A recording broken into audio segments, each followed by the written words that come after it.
The Gwart Show is sponsored by Ellipsis Labs. Ellipsis Labs is building a world where mainstream finance happens on-chain. Their first product, Phoenix, is a fully on-chain limit order book DEX on Solana doing hundreds of millions of dollars in volume. I know this team personally. It's one of the strongest in the space. If you're interested in working with a team that's here to stay, Ellipsis Labs is hiring engineers passionate about DeFi to join their team. You can find Ellipsis Labs on Twitter at ellipsis_labs or head to ellipsislabs.xyz to learn more and apply. Hey guys, today we have on Rebecca Rettig, who is Chief Legal and Policy Officer at Polygon Labs. And we're going to talk all about regulation in crypto, and we're going to talk about Rebecca's time in front of Congress. We're going to talk about all regulation in crypto. So Rebecca, quickly introduce yourself and then we can dive in. Sure, thanks. Yeah, as you said, I'm the Chief Legal and Policy Officer at Polygon Labs, but more relevant is I've been a lawyer in this space for a really, really long time, 7.5, 8 years.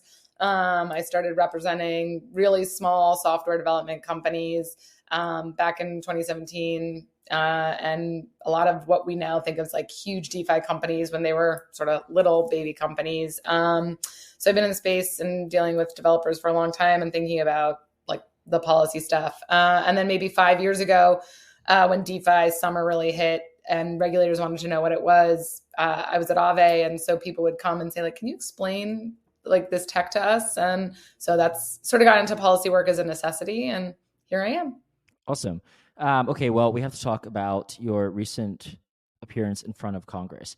Can you tell us what? I'm going to ask a lot of questions that I think people don't typically give lawyers and people who come on podcasts in the space, because I'm just genuinely curious, and maybe it even doesn't have so much to do with crypto as much as just how this is kind of set up. So what was the motivation for that hearing specifically? This was what, maybe like a month ago now? Early September, so probably like 6-7 weeks ago. So what was the motivation? So does Congress call in, they bring in experts like yourself and others in the space, and they ask you to explain, in this scenario, it was DeFi specifically? Yeah, it was DeFi. Okay. So my understanding of why they did the hearing is like, right, we've seen lots of draft legislation and you've seen like lots of little references to DeFi in this draft legislation. And it's very, very atypical to have legislation on a topic when there's literally been 0 hearings on it, because, right, part of what Congress does is sort of fact-finding, education, and things like that before they actually jump into the legislative process. So I think the impetus for that hearing in particular was to say, listen, we've kickstarted this. All the legislation is doing studies and stuff, but we're serious that we need to look into this more. Yeah. Okay. So I watched probably 3/4 of that live. And as somebody who's not very deep into most of this stuff is way beyond me in terms of my understanding of how, a bill becomes a law. Not like trolling, but you know what I mean? So a lot of this stuff is like way beyond me. But when I watch these things, it is sort of fascinating. Well, first of all, the people, so they have like the Congress people, right? Like on like a bench, and they give allotted time to these people to speak. Yeah. Most of the time, and this doesn't just apply to crypto, this is in congressional hearings as a whole, but a lot of times it seems like these people just get up there and they just want to hear themselves talk for their 3 minutes. And I don't know that there's like a tremendous amount of actual, do you feel like these people are genuinely interested in what you have to say? So I'll give the lawyer answer, which is it depends. But I would say some of them really are, right, who've dug in and who've thought about it. But I do think, especially on this topic, especially right now, people are coming to it with an agenda. Now, that isn't a bad thing, right? The agenda isn't like crypto bad, crypto good agenda always, right? You could see during the hearing, sometimes people are like, what are the use cases, DeFi and otherwise? That's a great question at an educational hearing. And some people who we're used to seeing be a little more skeptical of crypto played their typical parts and came with, certain hypotheticals to show why crypto, is used for legal purposes or things like that. So some people come with their own agenda, but that's not a bad thing. And I think some of them actually really do genuinely listen. I had a great back and forth with Rep. Bill Foster, who is, he's a scientist in his own right. And we actually have had productive conversations subsequent to the hearing. And so I would say I'm pretty impressed that people are open-minded and do listen to what you say. Not everybody, but definitely there are people who really genuinely want to know what's going on. What do you think is still the biggest disconnect between legislators and government, and then DeFi crypto as a whole? Like, if you had to pinpoint a single disconnect in terms of like our understanding of the space and their understanding of the space, what do you think that is? Well, I generally don't like to blame one side or the other. So I do think there is a disconnect and everybody bears some blame. But coming from the industry, I don't think we've done ourselves favors as to our narratives, right? Yield and, all the self-referential stuff, points and tokens and things like that. One, it seems super esoteric, right? Very, very hard to know what we're actually talking about. And two, when we use words like wallet and exchange and money market and all of those things, all regulators here is, oh, well, this is the traditional financial system and you're evading the laws. Now it's not right, but I do think I wrote this op-ed years ago that said like language matters. And so when we use all these financial terms in DeFi, we're kind of shooting ourselves in the foot a little bit.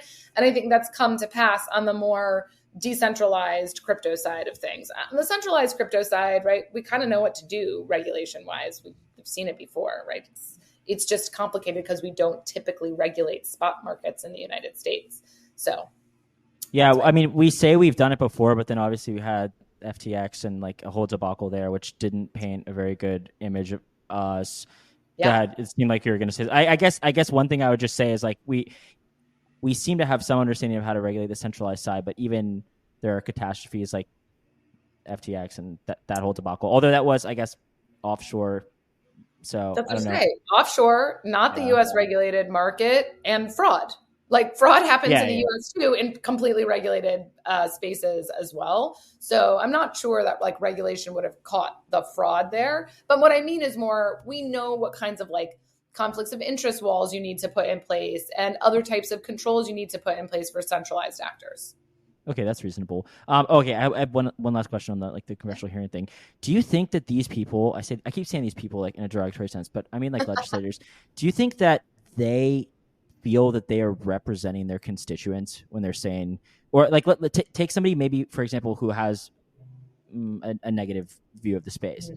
What I often see, and now I'm just like giving my own perspective, so I'm putting that out there. But what I often see is like, sometimes I look at these legislators and they have like very strong views. Like I remember seeing Maxine Waters in that hearing, and it's like, I don't even know if her constituents like care that much, but she has a very strong opinion. Like, so I think that there's like, the way that I see it is like, maybe there's more adoption than we think in the United States. I'm not sure. It seems like Coinbase has done reports like, right, I don't know how accurate those are, but it seems like we have some numbers that show that Americans are adopting crypto at, a fairly high rate. But like, I look at how strongly she may have some opinions on some things, and I'm like, I don't think that the people that you're representing care like nearly to that extent. And if they do, they probably don't have that same opinion necessarily. Like, it's almost self-selection for people who are keen on, seeing the space progress forward. So do you feel that these people, like, I keep saying these people, do you feel like these legislators are on our side in that sense? It's sort of weird. So there are two parts to this, right? So one, what a lot of legislators say is, I never hear from my constituents about crypto, ever. And so that's another mistake that we've made in the space, right? That we haven't been engaging. Now, some of that is because there have been really aggressive regulators. And so people, I think, especially entrepreneurs, people building small businesses and even just grassroots stuff, I think have been wary to engage even with their representatives, just knowing the regulatory side is out there. So there's that piece of it. I think the other thing is, if we're going to be real, that the legislative system is somewhat paternalistic. So if you're not hearing from your constituents over and over, you are going to impose your judgment on what is good for them. And so that's why it's actually really, like, not to be sort of cheesy about it, but this is why it's really important for crypto people to call their own representatives and talk about it and set up meetings. Yeah, I mean, I know that Coinbase has like pushed this, like reach out to your representative. But yeah, do you think that this actually makes a big impact? Like, I mean, there's evidence of this, you think? Yeah, so Coinbase has done a great job of staying with crypto. We also, in collaboration with Solana and the Wormhole Foundation, run these like crypto policy boot camps. They're meant to be these really small 25-person boot camps where you bring in like people to teach about policy, and you bring in Hill staffers and stuff like that to tell people like, here's how you reach out to your rep, here's what to expect. So I think there's a lot of efforts to do that. And I've heard anecdotes of people saying, listen, I was really skeptical of this crypto thing, but then this super cool project that's building in my district came and talked to me. And like, I didn't even know it was like that kind of whatever cool thing it was. And probably not NFTs, but something along those lines. That makes sense. Okay, let's go back for a second. You were talking about how language matters, and specifically with regards to how we sort of name these things and how they may oftentimes resemble traditional financial instruments. What do you think has been the biggest disaster, if you had to name what has been like disastrous in terms of how we present these things? Well, I think calling it DeFi at all is hard. And I started working with developers before we even called it DeFi. So, and for a while we tried calling it open finance, but obviously that's being used in other contexts and things like that, like with open banking. But I really tried to say, like, this is a communications system and not necessarily a financial system. And we know how this underlying infrastructure works in many ways and how to regulate it, because we do that in our traditional financial system, right? Like servers are used and thought of in a certain way for banks and stuff like that. And so I think that calling it a new financial system has in many ways hurt us. Now, it's also, I would say DeFi is maybe the coolest thing that has actually come out of crypto. We haven't, I think, seen or realized its full potential yet for a variety of different reasons. But yeah. Well, what specifically about DeFi? Is it just like the decentralized aspect when we have maybe like some vectors of centralization, and then there's also a lot of the DeFi projects may resemble companies, or like, is this like what you're mainly implying here when you say that DeFi is probably like not the word to use? So yeah, I mean, look, we're calling it DeFi because it's. I don't think we're going to change that now. Yeah. But I do think that saying, well, this is a new financial system, but it's not the same as the old one, and so we don't have to abide by those regulations, has been really confusing. And so I think there's that part of it. As to like how it operates, as to how all of these operate, sure, I think naming companies and naming protocols the exact same thing has been really confusing, especially for regulators, because people will say like, well, what do you mean that so-and-so labs doesn't run the so-and-so protocol? That's just a hard leap for people to make. Yeah. What is a good, well, now I'm just asking you to design a perfect regulatory system, but what do you think is maybe I actually will do precisely that. Like what is the regulation that you'd really like to see, and what do you think is reasonable for this industry? And you can go whatever direction with that, DeFi, like wherever in crypto, but like, what do you think is like the most important in your mind right now? Sure. Well, let's do a few pieces of it, because I think there are a lot of pieces. Obviously, people care deeply about token classification. In 2015, the CFTC issued this enforcement order, and it said all crypto are commodities. So let's start with the premise that all crypto are commodities. So then you say, well, fine, but when do you treat transactions in crypto as securities, right? You do it when it's part of a capital raising part of capital raising or capital formation. One, fine, you're using it, you're selling token warrants, right? Or SAFs, although hopefully no one's doing it in the US anymore, or whatever. You also, though, the thing that I think we haven't talked about out loud as much is like, there are other types of capital formation going on where you're doing market maker agreements, or you're selling monthly OTC, right, your tokens to have capital to run your business, or you have listing agreements with exchanges. That's in some ways same type of activity. Your eyes just got really wide when I said that. But look, those are real things going on in the space. And that is in some ways either propping up token price or part of capital formation. So those types of activities should probably also fall under it when you're having those types of. But what does it mean? Does it mean, what do you like? Still the answer I don't have, and the SEC has certainly never given, is like, what do you register? Right? If you're selling token warrants or SAFs, fine, you can register the warrants. But like when you have an OTC deal, Are you registering your OTC agreement? So you still need something new, right? We need a disclosure regime that actually makes sense. So I think that's the first part on tokens. I'm not going to go too far down the path on what we should do with centralized actors, but I think it's dicey because you don't have spot market regulation in the United States under the CFTC. So you probably have to create a regime to do that. And can you have these centralized exchanges dual register to be able to sell certain tokens or have transactions in certain tokens that are securities? Sure. And then also be selling commodities? Fine. And then with DeFi, where we are right now on the studying part is where everybody else in the globe is too. Nobody knows what to do from a comprehensive regulatory regime with DeFi.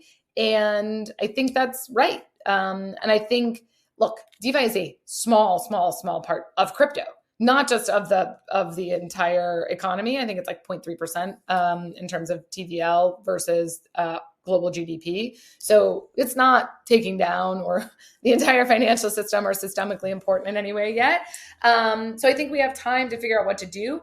And I think that the regulators that I've spoken to who really get it and who have studied this say, yeah, it's much harder than it looks when you're thinking about DeFi. You can't just import the old system straight onto it. So like, I think we're pretty much in a good place, except for the fact that people, I think, still are trying to import all sorts of new things around tokens and figuring out securities and decentralization on tokens and stuff like that. Thanks for listening to The Gwart Show on the Blockspace Podcast Network. Subscribe to our newsletter at blockspace.media to get the show directly to your inbox. Show links, transcripts, and Bitcoin articles twice per week. Stay ahead of the conversation by visiting blockspace.media. Yeah, what do you think is the long run of tokens? Do these, maybe I'll rephrase this a little bit. Do you see tokens in the long run acting like true bearer instruments or, like outside? No, okay, go ahead. Well, not all of them, right? Like we have there are 20,000, 30,000 tokens now. I don't think so. And I think the ones that will be few and far between, right? Like is RWA is going to really take off and be these types of bearer assets and things like that? No. I mean, will we have tokenized real world assets? Maybe. That's obviously happening and important, but yeah, I don't know if that's the next thing. So no, I don't see them as being huge bearer assets, but I do see them as being important to the functioning and security of networks. And I think that I was at a conference a little while ago and I said, we're actually not going to be able to meet the full vision of decentralization until we stop caring about token price.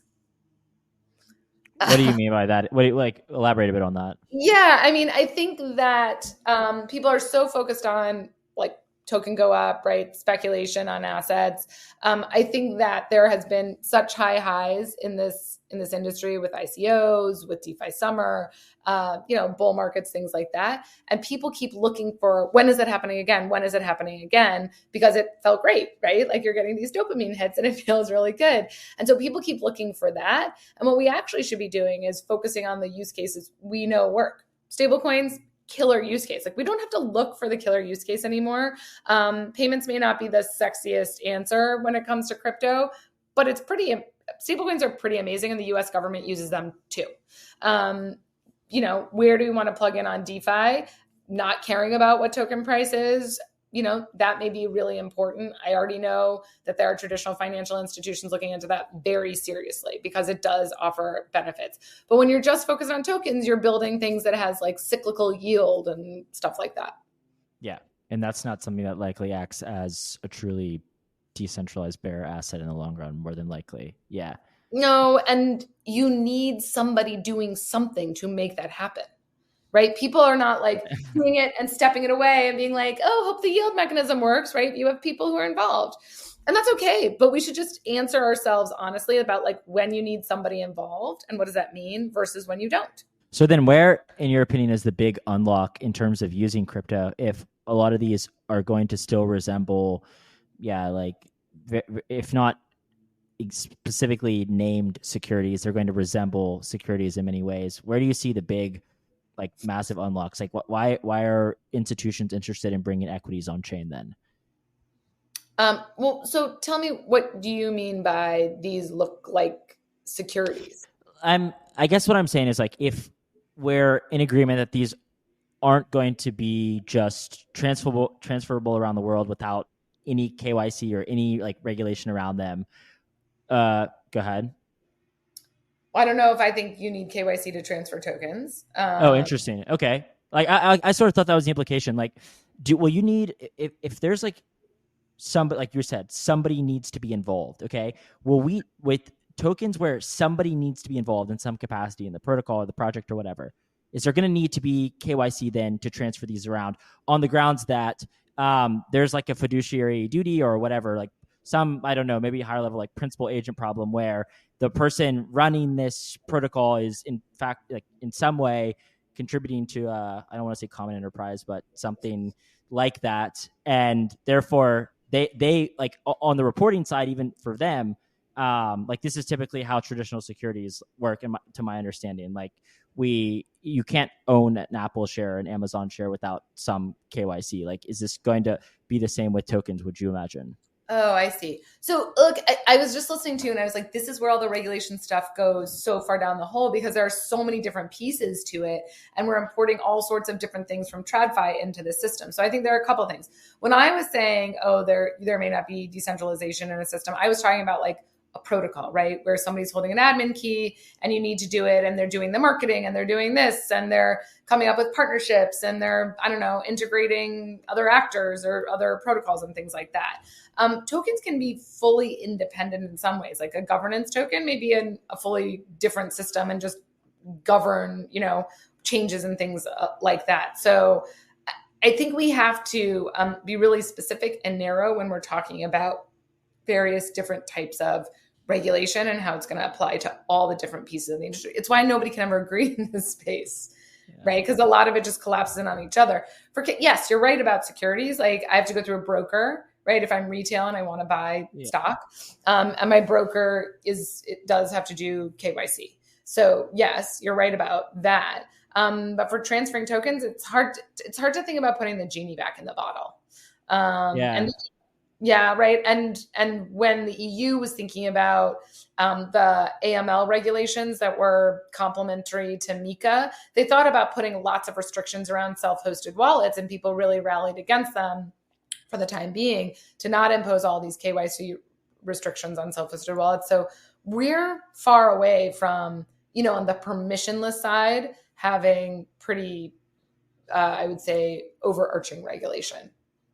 Yeah, that makes sense. Okay, I want to go back to stablecoins for a second. What is the most like recent regulation and I don't know proposals around stablecoins? Like where are we at around stablecoins? Yeah, so in Europe, the Markets and Crypto Asset Regulation (MiCA) does regulate stablecoins. They have something called e-money tokens, which is what most stablecoins are. They also have another category called asset reference tokens, which reference another asset. So probably what we think of more like RWAs. And then they have utility tokens, which actually like give you access to things. So not how we call like governance tokens, utility tokens, or how we would even think of like proof of stake or tokens as utility tokens, but like true utility. And there's a different regulatory regime for what you have to do. You have very serious and stringent reserve requirements in Europe if you want to be a stablecoin issuer there.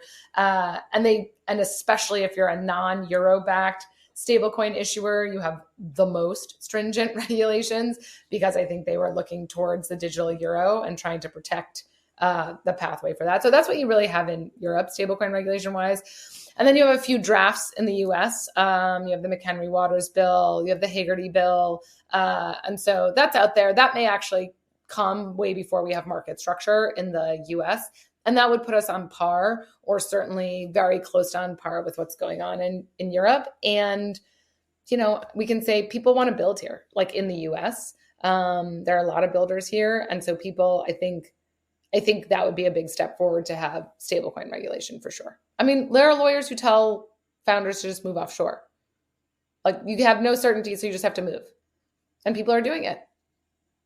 Yeah, what does the, like we were talking about some of these proposals currently, what do they look like from the user perspective? Like, is there any changes in terms of, I don't know, sending USDC or USDT around, like from the user side, not so much from the issuer or like proof of reserve side, but like for me, for example, in a wallet, would there be any changes really? Yeah. Hard to know because once in the US, you have to start registering.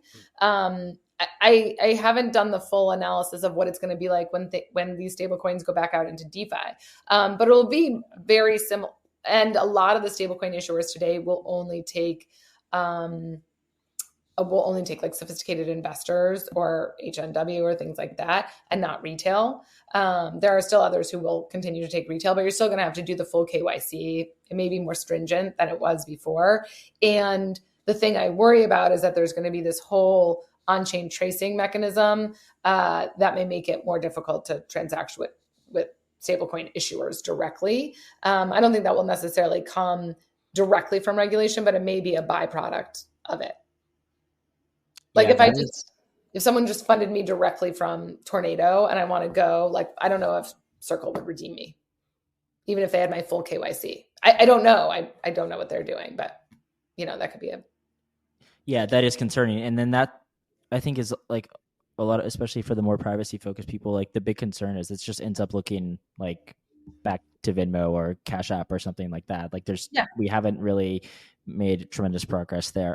But do you think that in general, what is your vibe? Just like level with me. What is the vibe in terms of like, do you think that the US appears to want to push stable coins to the private market versus more concerning talks of CBDCs? It seems like that is the direction we're headed, but also, I mean, I get my news all from Twitter, so like obviously I don't have like a viable perspective. So I'm curious if like you generally agree with that statement.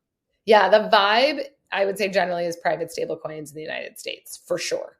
I think we are very, very far away from a CBDC, and I certainly hope we are in the US. I think it just will be very hard from a privacy perspective. I think in Europe and Asia, they are a little more CBDC curious than we are here in the US. Mm-hmm.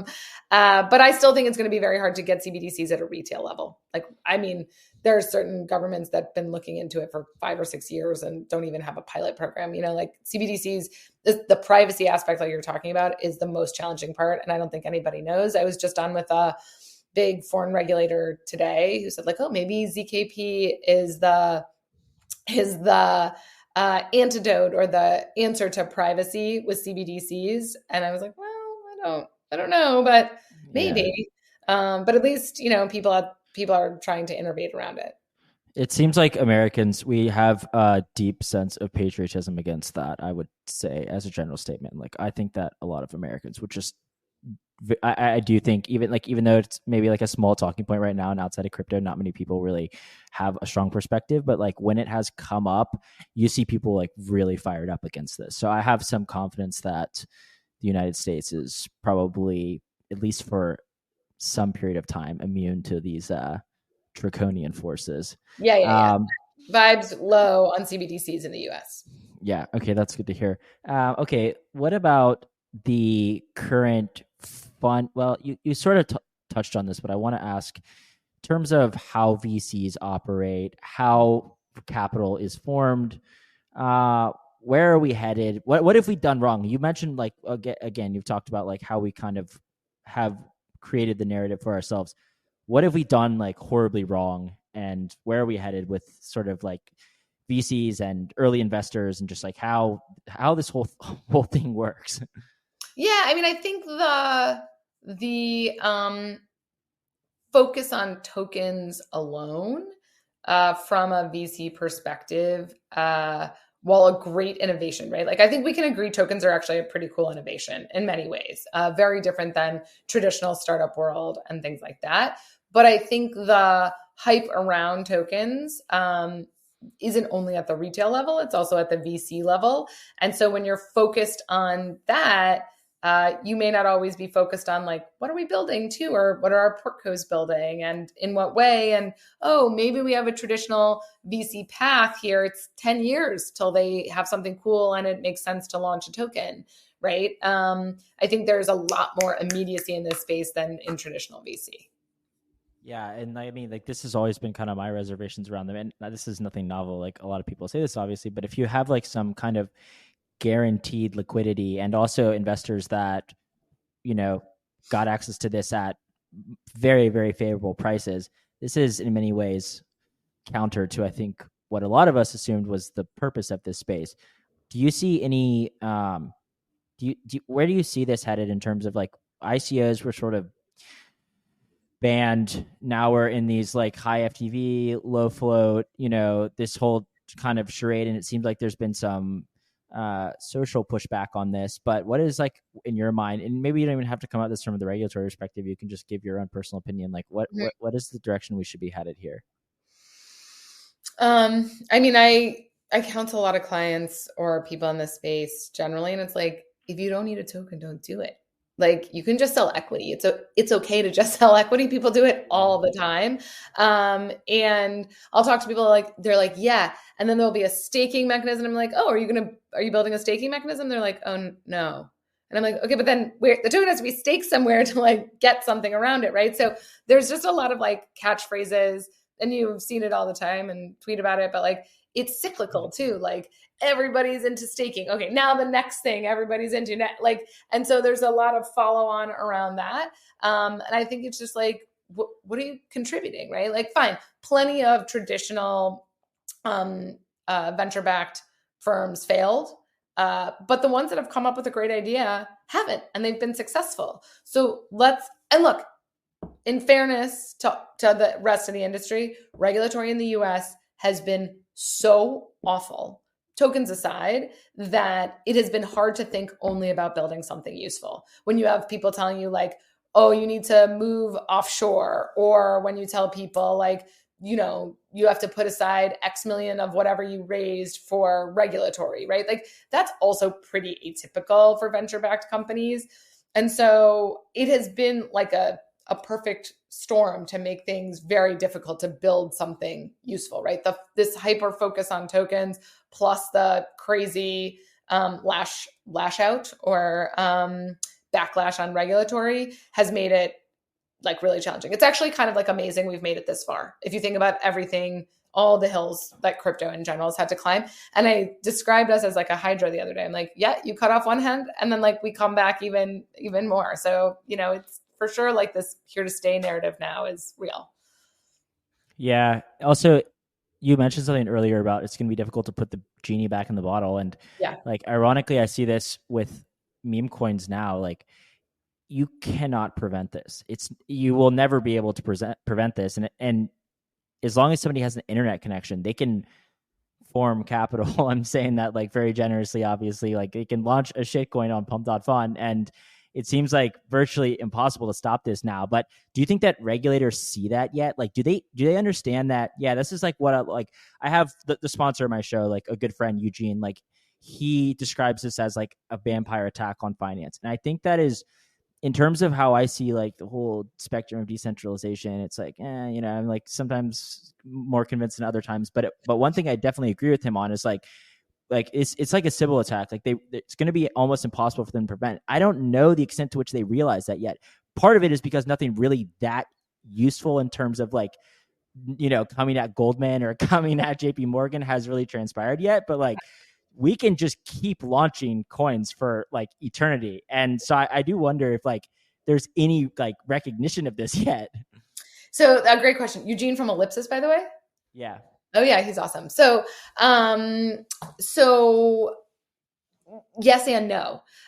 They don't realize that like, oh, if you have like front end regulation in the US, well, somebody in some other country can just like keep spinning up front ends like endlessly, right? And may not fall under regulation. You may never find them, they may be. So I don't think there's a recognition that that's going to happen. I think people think it's going to remain kind of orderly, but deep down, the reason that there has been such strong reaction to crypto, not just in the US, but everywhere, is that there's an understanding that it is some sort of vampire attack. And people don't think about it like that, but I will vividly remember being in Europe around EthCC maybe 3 or 4 years ago and talked to a big international regulator who had put out some guidance or something. And I said, like, why was the guidance or why was this proposal so stringent? And he was like, because I'm balancing between like member states who are really interested in innovation and member states who think that they have power through state-backed fiat currency.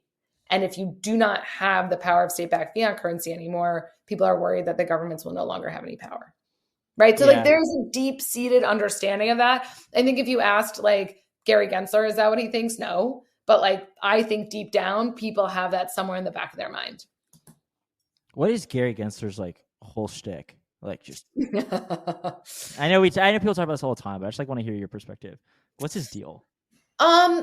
So I don't have any direct or personal experience. So I'll talk like anecdotally what I know or hear or whatever. He's a political actor. I think much of this was a political move. I think that he's not wrong, by the way. There's plenty of like scammers in this space.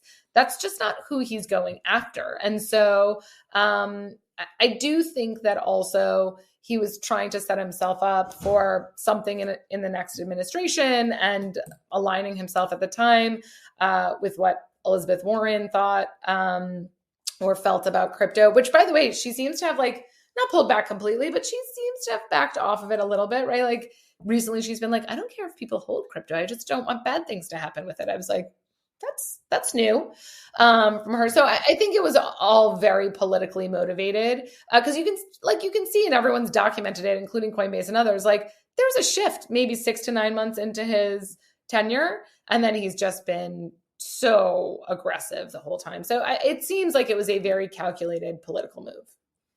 What do you think happens if Uniswap turns the fee switch on? And the reason I ask is because a lot of times there's this understanding like, oh, like straight to jail. But really, I mean, the Tornado Cash incident, obviously, I think is very concerning. And like a lot of the privacy stuff is like very, very concerning for a lot of us. Yeah. With that said, though, like DeFi founders, they do get yelled at. But a lot of times, like, I mean, I don't think Hayden's going to jail, right? So like what happens if we just like keep like, oh, we're going to turn the fee switch on, right? Like they're going to come after us anyways. So why don't we just like go ahead and make this like yield bearing asset or something? Yeah, I mean, they're already coming after Uniswap. They publicized. Yeah, exactly. Yeah, so has nothing to do with the fee switch or not. But look, I actually think, and I'm hopeful, so fingers crossed, that, we're recording on October 29th. So we're a week out from the election. Like things are going to look different. And then not only depending on who wins, by the way, they're going to look different regardless after this election. They may look different in different ways depending on who wins, clearly. And the markets may have different reactions to them. But we're not going to be in the same super draconian anti-tech world that we've been in for the last 4-ish years. And that's been, I think, really hard and really unproductive for the industry as a whole. So I'll go there. As for like DeFi founders, like right to jail right away, no, unless you are knowingly building something to commit crimes, right? Yeah. Like I think there has to be a mental state part of this. And the Tornado Cash stuff is so bad for so many reasons. But the one thing is Tornado Cash wasn't designated the day it came into the world, right? There was a buildup over time of repeated usage by DPRK of Tornado Cash. Doesn't make it okay to designate, code as a sanctioned entity. So I don't agree at all, but I just want people to remember, like, it's not like you're going to wake up one day and then because you've built a privacy protocol and be like taken away in handcuffs, right? There's something that actually has to be done and used and affirmative steps taken. And there are ways, plenty of people building great privacy preserving technology who I would say are certainly not going right to jail right away. So I think really problematic on the sanction side and on the DOJ side. But like if a bank had 40% usage by DPRK, that would get designated too. Does not make it okay because this is software. So like not saying that at all. I'm just saying like I want people to know that like you can build privacy preserving technology and not go to jail. I don't know how much like you really work on this side, but I'm sure you have at least some perspective. What do you think about the role of validators with regards to, validating OFAC sanctioned transactions? Like, is this something that they can really clamp down on? I mean, obviously on Ethereum, we've seen, like OFAC list, but, that still obviously these transactions are going through. Sometimes they're delayed, but like, what are your thoughts in terms of the role of validators or, people who actually mine on these chains? This is, I think, the hardest question post Tornado Cash. Paradigm, along with a bunch of other people, put out a really strong paper on base layer neutrality and still exists today. And I'm a huge believer in base layer neutrality and keeping things set there. That being said, if you personally run a validator, you got to think, I mean, sanctions laws don't apply only to validators, by the way, they apply to everybody. And so regardless of what you're doing, if you're a business, you should make sure you're not like making payments to DPRK. So I think you just need to take your sanctions obligations seriously, is what I'd say. In terms of the two candidates, I don't want to make you take a political side, but what do you see as the differences maybe between at least what you've observed? I mean, I think obviously crypto Twitter is generally of the opinion that Trump is going to be much more favorable, but obviously, like I said, it's hard to know what is valuable from crypto Twitter. So I don't know if you have any perspective. I do, but let's take the Trump himself out of it. Obviously he's fascinated by crypto these days, right? Notwithstanding where he was on his prior administration, but he actually has great people who are working on crypto policy on his team, or who will be. And so I think that will be really interesting. Senator Hagerty put out a new stablecoin bill or draft bill for consideration and really cares and has been thoughtful and has thoughtful staffers on the crypto side of things. So I think thinking about who he'd have as advisors on crypto is really important. I think a Bitcoin strategic reserve, I don't know. I'm not sure that's what the policy that's going to change everything. I actually do think Bitcoin's super important from a long-term perspective, including as a store of value. But, I'm not sure if what was said at Bitcoin Nashville is the stuff that's going to change everything in the crypto space. On the Harris side, I'd say she hasn't dabbled far down the road at all. I just don't think we know what she's going to do. I certainly don't think she's going to be as anti-tech as we've seen the last 4 years from the Biden administration, notwithstanding all of the executive orders we've seen that come out about AI and digital assets and things like that. The reality of what we've seen from the administration has been very different. But Vice President Harris has her roots in California. I think somebody she's very close to was very high up at Uber, maybe her brother-in-law. She has ties to the tech industry in many ways. So I don't think she's going to be in the same place necessarily as Trump and his advisors and team are, but I do think regardless of who wins, we'll see real crypto legislation in the next 3 years, probably. I kind of asked this a little bit with the stablecoin bill, but what is the first piece of regulation you see, encompassing regulation you see coming into fruition? For this industry? Stablecoins? It's just not controversial, right? You have US dollars backing them. You need to have reserves. They're already highly regulated as MSBs and with money transmission licenses. So and people are pretty close, right? There are some differences on what people want on stablecoin regulation, but people are pretty close. And so it seems likely that we can bridge the gap on that. Do you have any other thoughts? Do you have any other ideas just in terms of the election stuff? And then I was going to. Yeah, I think that that all this election stuff has been good and bad for crypto. I think coming into the election and the amount of momentum that the industry has seen in terms of bringing this issue to the fore and everything that comes with it has been really good, right? The regulation by enforcement stuff has been highlighted in a new way that probably hasn't been focused upon before. And so I think it's brought a lot of good issues to the fore. I also think it's brought a lot of good people together to think about what we want to do for regulation and how we can achieve that. So that's also been really positive, but it's been really divisive, I think, as you've seen on Twitter.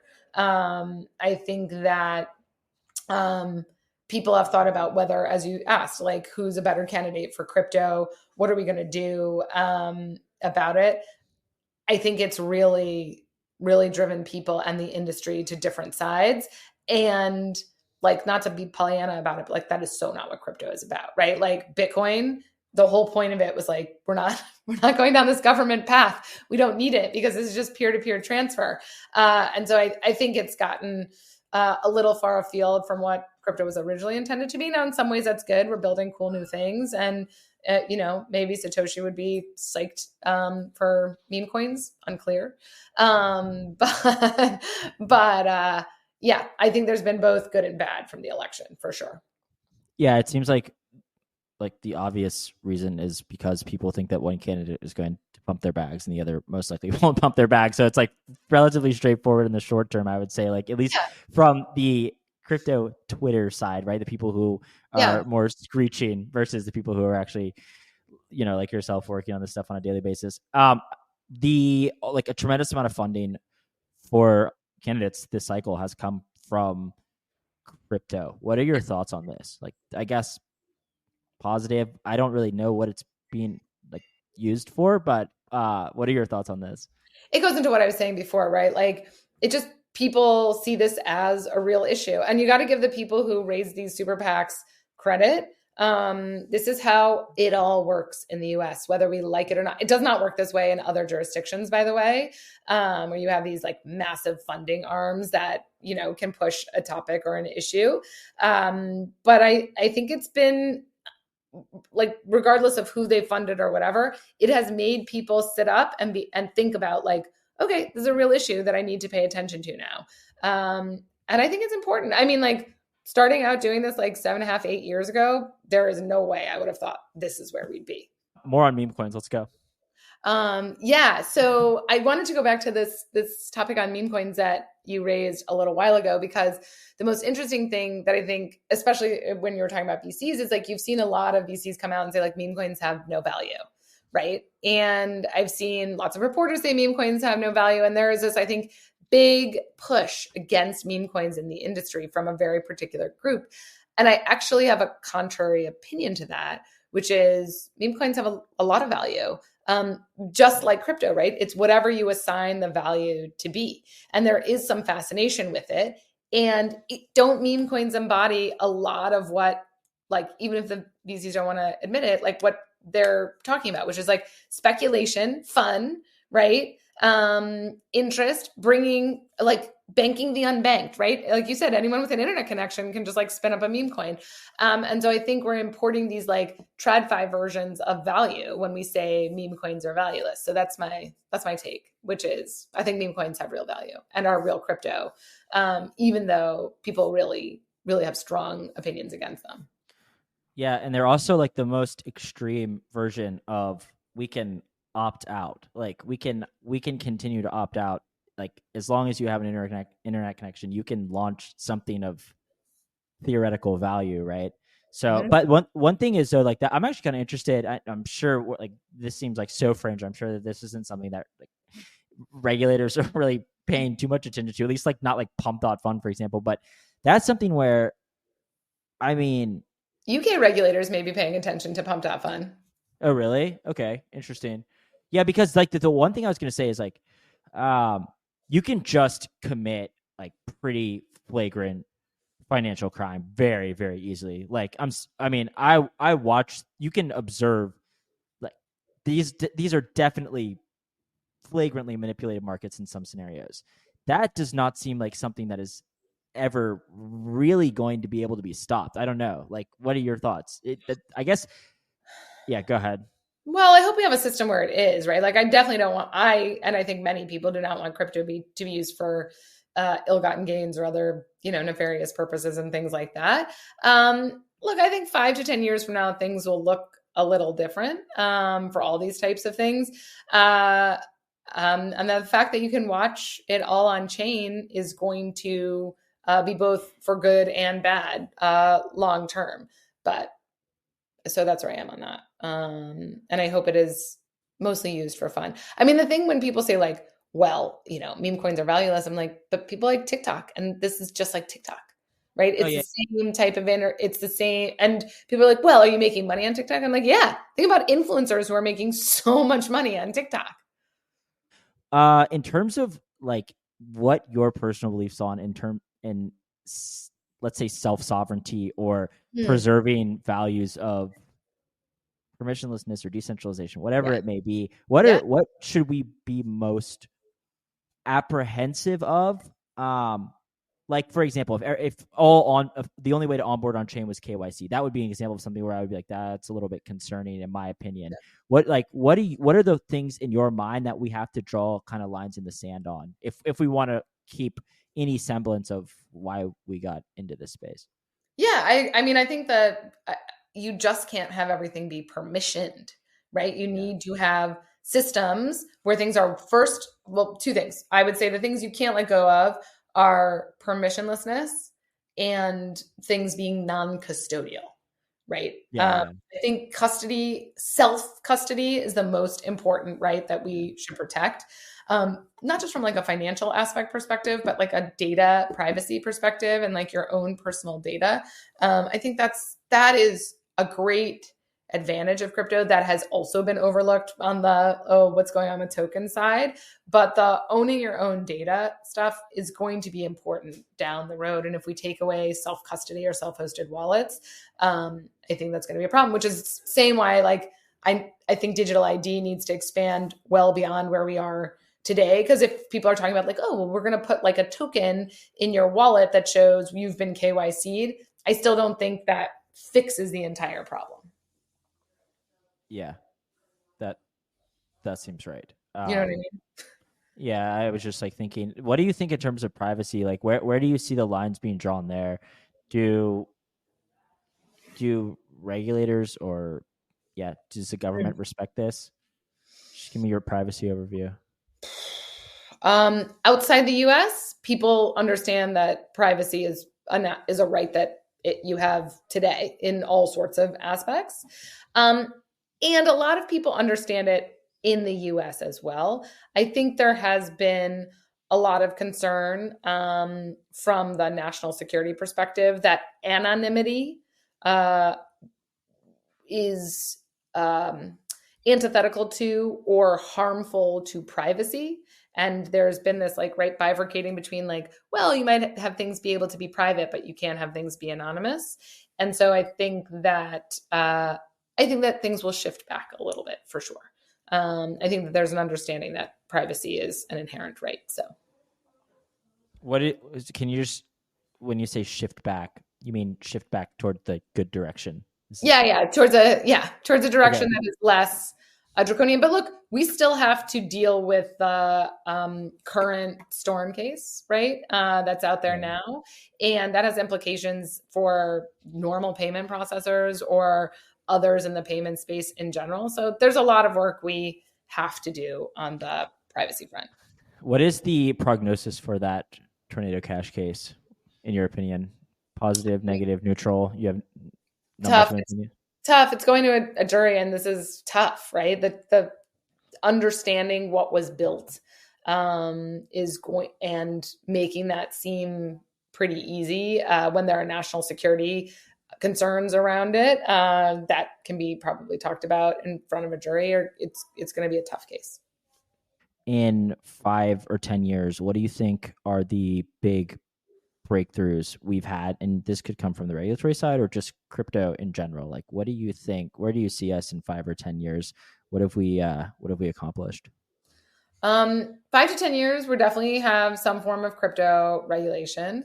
And certainly a stablecoin bill. So that'll in the US, that'll be good. I don't know. I'm kind of bullish on whatever we're going to build. I think there's going to be some big unlock, which I think will be, I'm not sure if we know what it is yet. But I hope this sort of next cycle around, like let's say the next 4 or 5 years are actually going to be a real focusing time for the industry. I think if we're not so afraid all the time, which I think people are, like I think builders in the space are afraid all the time, then we can sort of calm down and just focus on what we're actually building. Yeah. I have another thing I wanted to ask. I don't know how much interaction you have with traditional financial firms, but do you think that banks, financial institutions, do you think they're afraid of us, or do you think that they want to work in tandem? It seems like it's the no? Go ahead. Let's hear it. Eat our lunch. They are ready to flip the switches on when there is regulation. So that's what I think too. Like this I is know my it. all right. I'm about to say something. Like this is my whole like thing is like when Uniswap and Aave and Maker all get regulation, so does Goldman and JP Morgan and Citadel, and they can just launch their thing. Yeah, this is why like it's like quite I would do it interesting. even differently than that. Like forget Uniswap and Aave and Maker, put them to the side. When there is some form of framework around tokens, then everybody else is ready to go, and Coinbase will not be the biggest guy on the block necessarily selling tokens, right? Like Robinhood flipped on a prediction market yesterday. Do you know what I mean? Like real institutions are ready to go on all of these things. Yeah, that's why like it's interesting when people talk about like wanting regulatory clarity. I think this is a very reasonable ask, but also this could be such a seismic shift for the industry in terms of how it's laid out. And I've often thought this, it's like, like when we have regulatory clarity, so do all the people with like Saudi oil money and like Malaysian investment scam money. Like they're going to pile in. Like, so this has always been my perspective as well. It's interesting that you think they're like sidelined, ready to go. That's kind of what I have picked up as well. Good. Sounds great. Well, I think we covered a lot. Is there anything we didn't hit on? Is there anything you wanted to like? No. Feel free. No. Okay. Good stuff. Awesome. Well, thank you so much for. Yeah. Thanks so much for coming on. I thought it was great. Yeah. Cool. All right. Sounds good.